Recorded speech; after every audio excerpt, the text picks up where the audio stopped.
السلام عليكم ورحمة الله تعالى وبركاته. مرحبا بكم زوارنا وأعضانا الكرام.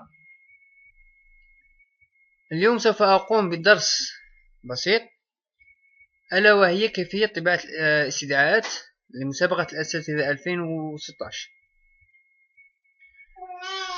طبعا ننصح مستعملي الانترنت أن يقوموا بطباعة الاستمارة أو الدخول إلى الموقع هناك.dz باستعمال متصفح جوجل كروم، لأنه باستعمال أوبيرا أو موزيلا مثلا به الكثير من المشاكل، لذا ننصح باستعمال جوجل كروم.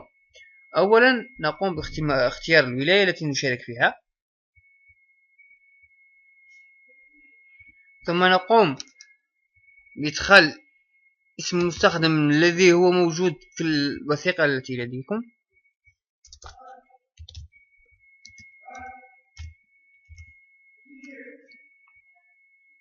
ثم الرقم السري، ثم نقوم بالضغط على طباعة الاستدعاء.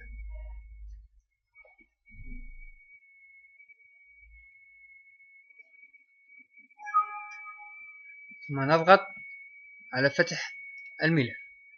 كما تلاحظون هنا الاستدعاء، تجدون أيضا المعلومات التي لديكم، وأيضا الثانوية التي سوف تلتحقون بها.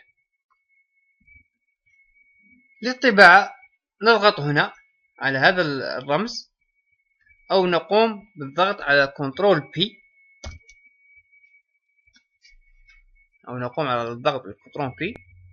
نختار نوع الطابعة من